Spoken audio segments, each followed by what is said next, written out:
I was just tagged in this post. It was done by a man, and we talk all the time about how unreliable narrators these people are when it comes to giving details of what's going on in the situation. So let me read this post. All right, so he's 37, she's 35. He posted this in the relationship advice subreddit saying, "My unemployed wife won't do more house chores. Is this fair?" Okay, let's look at the post. "My wife and I have been together for 17 years, married for 10. My wife's startup went under a year ago, and she hasn't bothered looking for a job since. I'm perfectly fine with her choosing not to work anymore, but I do think the person who has more free time should do more chores. I work 3 12-hour shifts a week, so he works 36 hours a week, while she sits at home playing video games. She does occasionally clean the house, but that happens once every few months, while complaining that I'm not helping at all and that she wants to split all the chores down the middle or alternate every week. I'd like her to cook more too, but that's been a fight. I think splitting cooking and cleaning responsibilities is unfair since I'm the only one working and have less time on my hands. She thinks everything needs to be split since she's paying half the bills. We keep separate finances, and the only way she'd take on all of the house chores is if I take over all the bills. This isn't fair to me since she has significantly more money saved up than I do.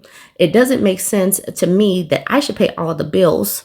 So who's right? Is it more fair to split chores based on who has more time available or based on how the bills are being split?"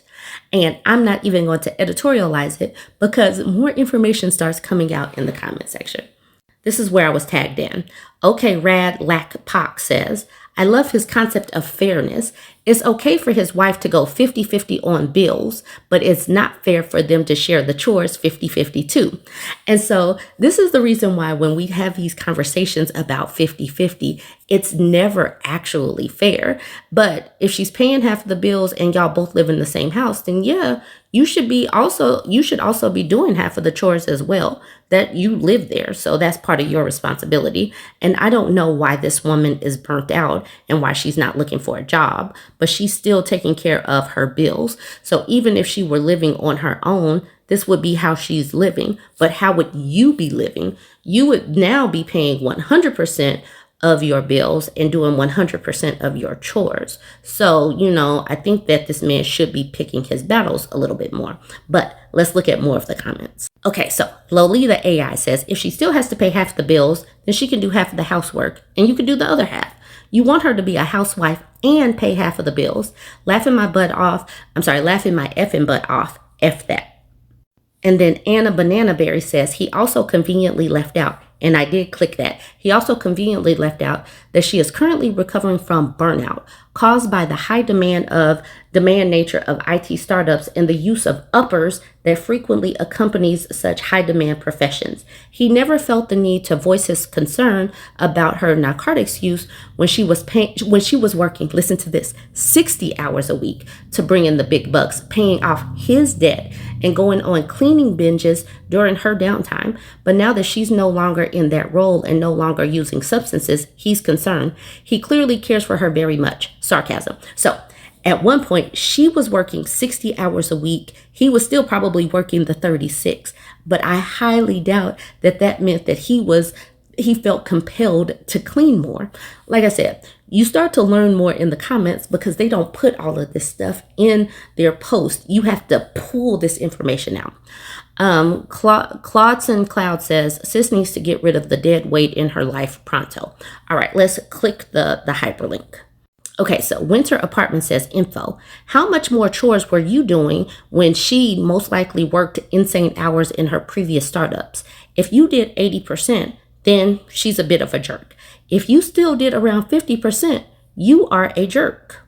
And here's the OP. Let me first preface this. So he's like, let me try to make myself look better.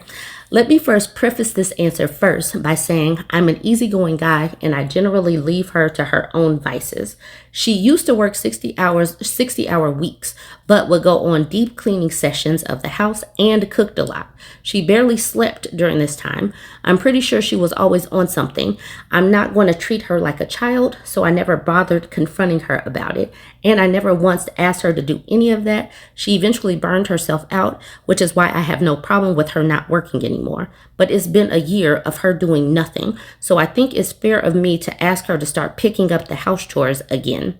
So she was working way more than him. And he didn't bother with the fairness then, because the fairness, he was benefiting from it. But there's more. Let's continue. Koniko says, you can't justify your non-participation in the chores previously by saying you never asked her for that. You were perfectly fine not checking on her health and also taking advantage of it by letting her do the chores, even though she worked more than you. And then Asher the Frost says, so the only time you actually tried to go for any sort of fairness on the balance of chores is when it directly benefits you. And when being fair would have meant giving up more of your time, you didn't see why you should bother. I'm going to ignore the drug allegations because frankly, that's absolutely beneath you. Why is it beneath him? You don't know this man. You'd have an easier time convincing her and everyone else that you are earnest about your belief that the person with the most free time should clean if you hadn't specifically acted the opposite way when your wife was working insane hours. Precisely. Missing Score says, this post is making me realize that me and my wife might be weird. We split chores based on free time, attempting to make sure each person gets an equal amount of free time. It's never crossed our mind that chores would be split based on financial contribution. Doing it that way sounds bizarre, but based on what I'm reading here, that's the norm. And so here's the OP. This is my exact thinking. It makes me wonder if people who are saying the opposite are even married. But he did this already, where he was not actually picking up extra chores when he had more free time. So that's why Hal Jordan says, but she did more when she worked more hours than you. So we have to call this hypocrite out because he's only trying to do the fairness now. Here's the OP. I didn't ask her to, and she never complained. If she asked me to pick up more chores back then, I would have. It's the same thing right now. I left it alone for a year after she stopped working, and now I'm asking her to pick up more chores now. And then Hal says, so your exact thinking only applies when it favors you. Serious I says she shouldn't have had to ask. She was working more than you, sleeping less than you, doing more housework than you. You shouldn't have to be asked to give a about your own home. Benny says, maybe the real problem is after 17 years of being together, the good things in her life only benefit her and don't go towards your joined relationship. Listen to this part, y'all.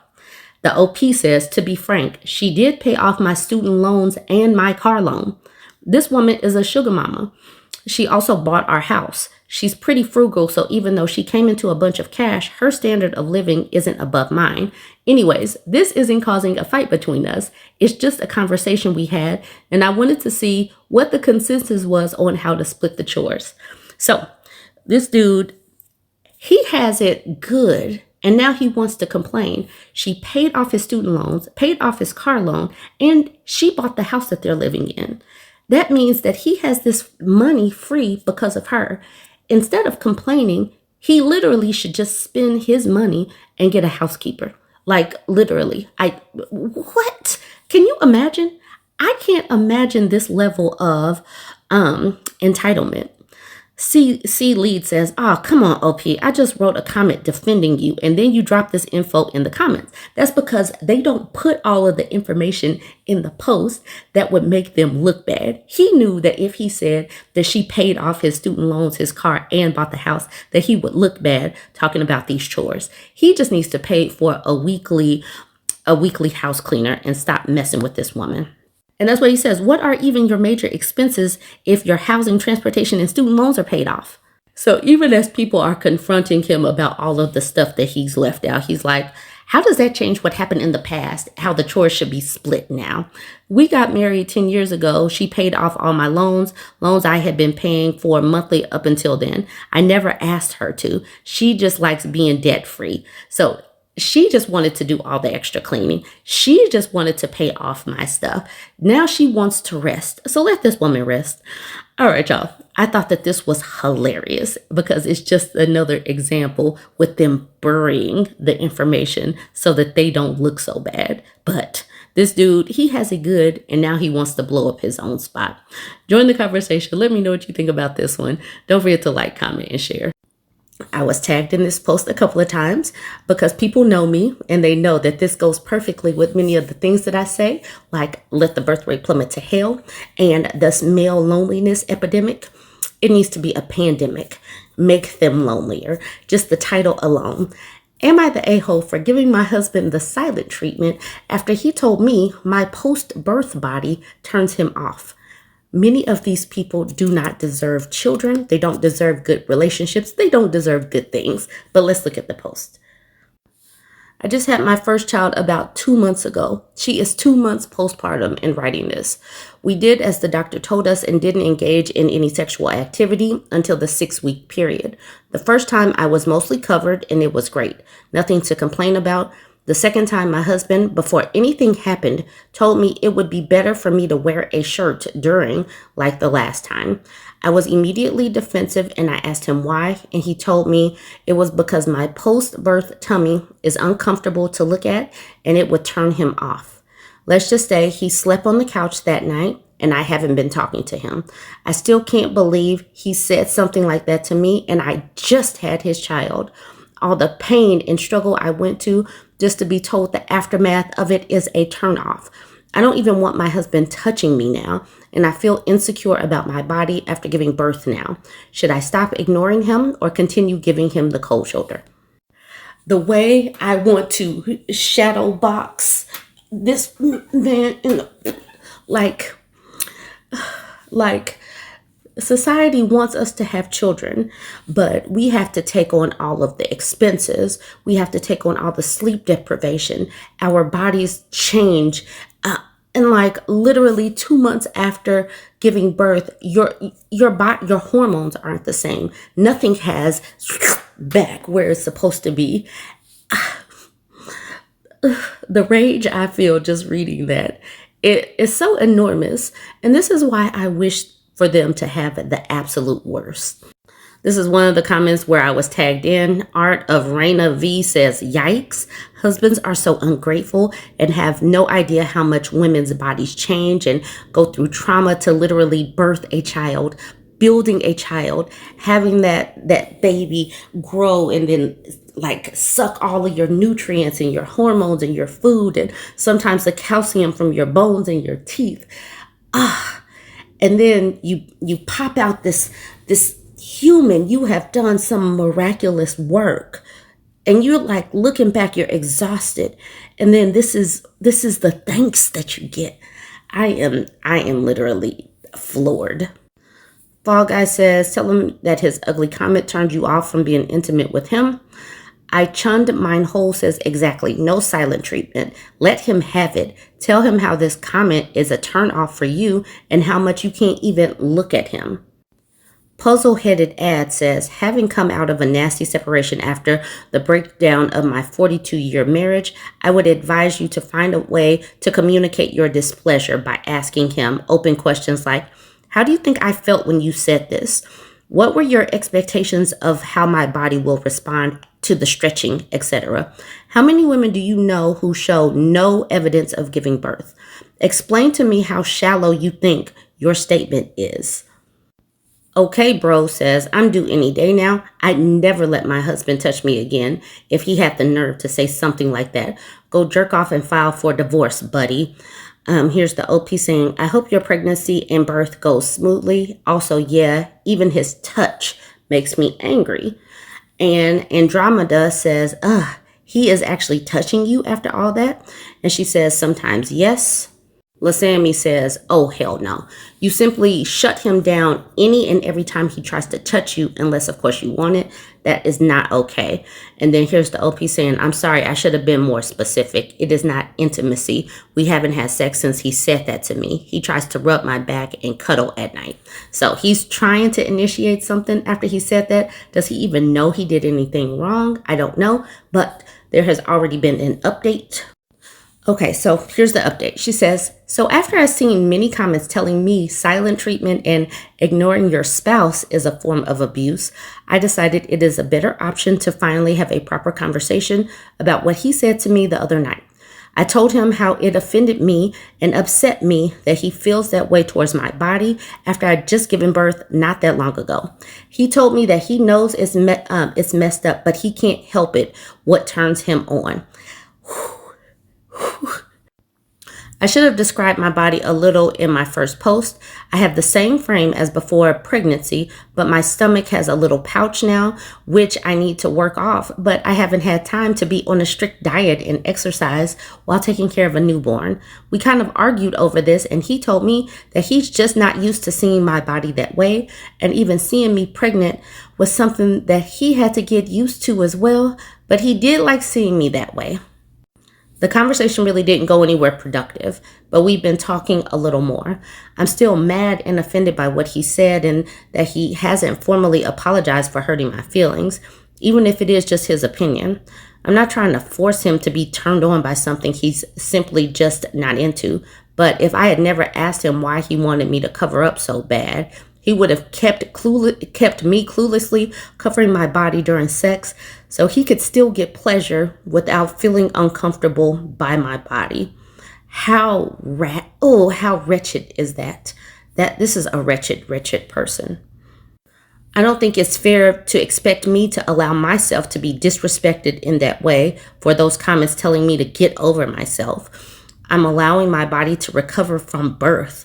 I'm sorry I'm not immediately jumping into intense cardio after being dismissed from the hospital just so my husband doesn't make offensive comments about my body. I did attempt to make a formal conversation like mentioned before, but when it starts becoming a debate or heated, my husband wants to cut the convo short and tells me that I'm trying to start an argument between us.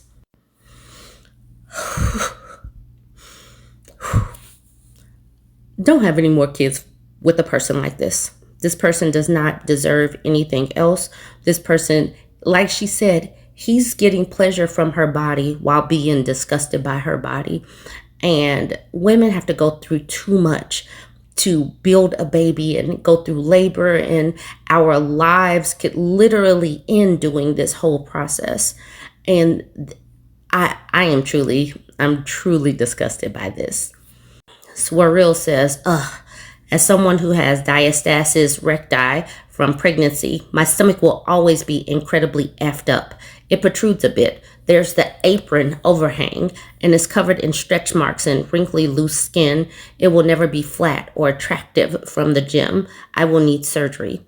Most women don't get the exact same stomach they used to have back after pregnancy.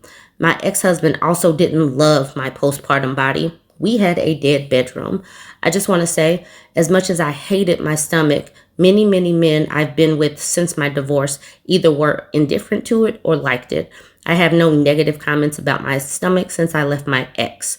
What's he going to do when you start getting wrinkles, when your boobs get saggier with age? Tell you to put a bag over your head so he doesn't have to see the natural progression of aging that he finds so unattractive?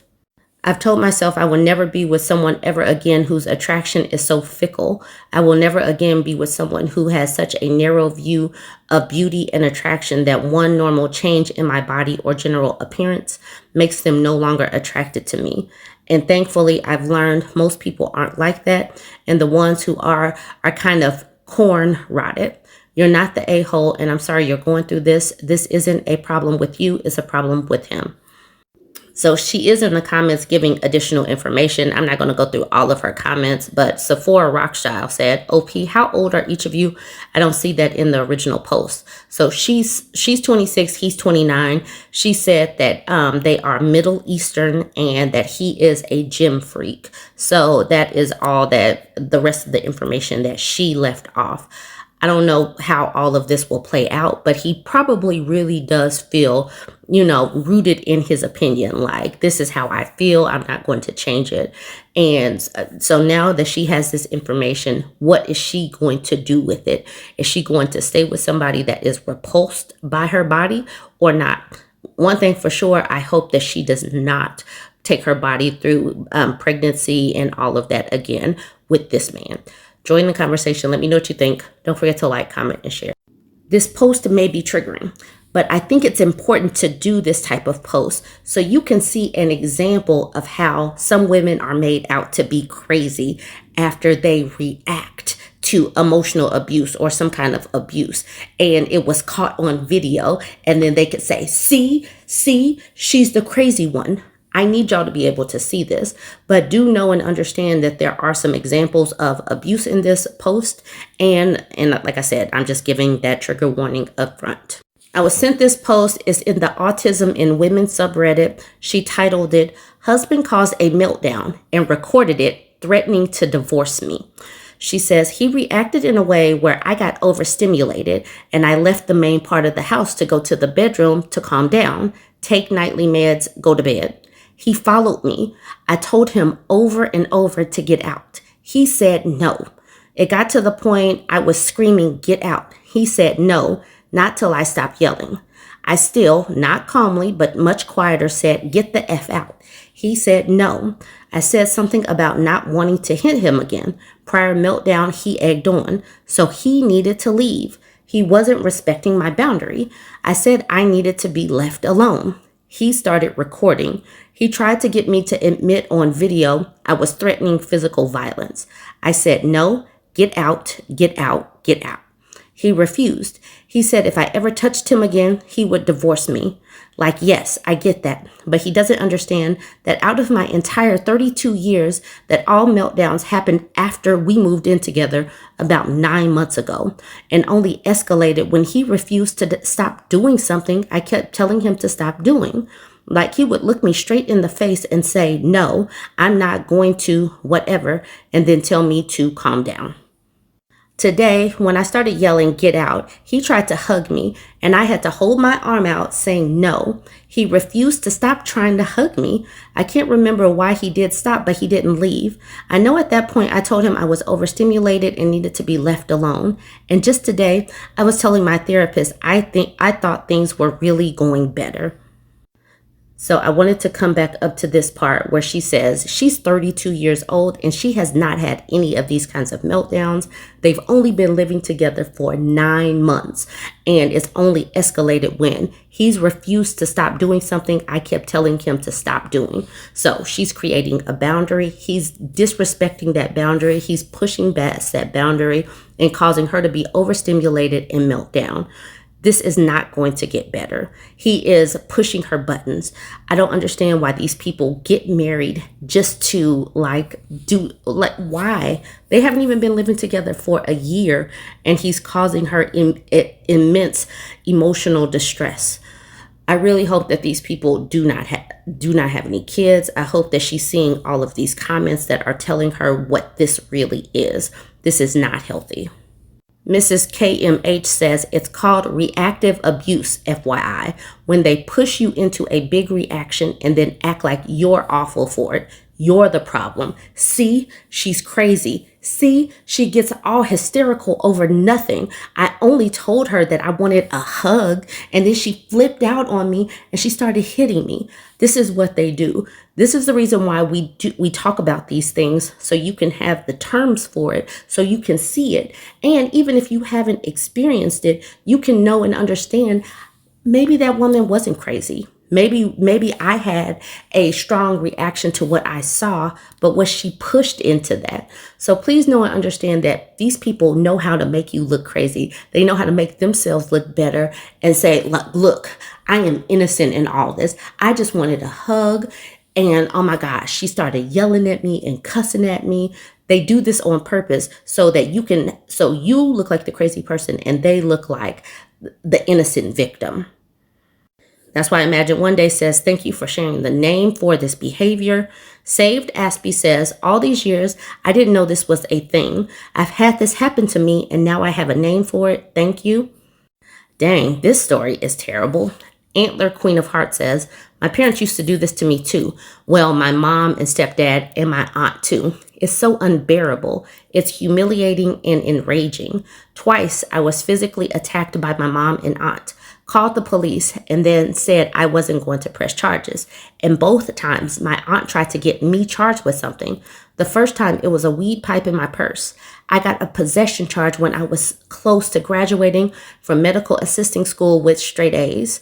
You can't work in the medical field at all if you have any kind of drug charge. So then I not only had to pay for probation and UAs and classes, etc., but I also had to figure out how to get it sealed and off my record, which was really hard and expensive, but with no help at all at 19 years old, I figured it out. Thankfully, the second time my aunt was just trying to say I attacked her when it was the other way around, but I was the only one with scratches and bruises and hair missing. Plus, thankfully, my younger sisters told the truth. These kind of people / parents especially are the worst. It sucks. I'm really sorry that you had to go through that too. This kind of thing, when it's your family that's sitting up here making you the bad person and you don't have any money and you can't get away, that's like a prison. And I do want to remind us all that sometimes your family can be your very first bullies. That could be the very first place where you learn that this dysfunction, this chaos, this abuse, this is normalized. This is the reason why sometimes people don't have an understanding what red flags are if they have grown up in nothing but red flags, chaos, abuse, dysfunction, and all of that. Coffee on the Edge says, get a lawyer. It's clear he's planning to divorce and is trying to get evidence to get a better deal out of it. You need to talk to a lawyer so you can protect yourself through divorce proceedings. Astral Airplane says, OP, please take this comment's advice to heart. Saved Aspie says, yes, OP, please protect yourself legally. And even if you get in your car and drive away when you feel a meltdown coming, do not threaten him or hit him. Even if you don't see the recording, he probably has something recording when he instigates these episodes. I'm so sorry you're in this situation. Aldering Amestris says, if you have a diagnosis, get a doctor or psychiatrist to write a letter. And now the hoopty is about to talk a little bit about the abuse that she experienced. So I'm just letting you know that in advance. The hoopty says, you had no meltdowns until you moved in together. Now he's antagonizing you when you're on the edge and you're having physical reactions during meltdowns. This is not safe. You are incompatible as life partners. In a marriage, you should be each other's safe person, safe space, judgment-free. Ignore that this didn't happen until you moved in together. A good partner would try and reduce your stimulation and agitation during the meltdown by doing what you ask while you gather yourself. I am sure this isn't what you want to hear because you're looking for advice regarding marriage, but this can't continue. It's dangerous for both of you and you deserve to have peace. I say this as a late diagnosed person who was in an abusive relationship where I would bottle it all up and mask, and he would provoke me and gaslight me and finally force a meltdown and then start tearing me down. Trigger warning. It didn't stop there. He almost strangled me to death. Please take care of yourself, OP. Please know and understand that this is probably not going to get better. It's probably going to get worse. So people, we talk about these things, so you see these signs and you get away. This is not healthy. And then finally, Electronic Pipe says, I'm crying. My parents used to do this to me to make me feel crazy and hold it against me in case the cops were called. They even did the phone recording thing. One night, my dad suddenly grabbed my throat out of nowhere after I dumped my steak onto my mom's plate. She blamed me, not him. I was 17. I'm sorry this keeps happening to so many of us in every damn mode of relationships. Please know and understand that when people go no contact with their parents, stop trying to say, oh, that's your parents. You're supposed to just forgive them.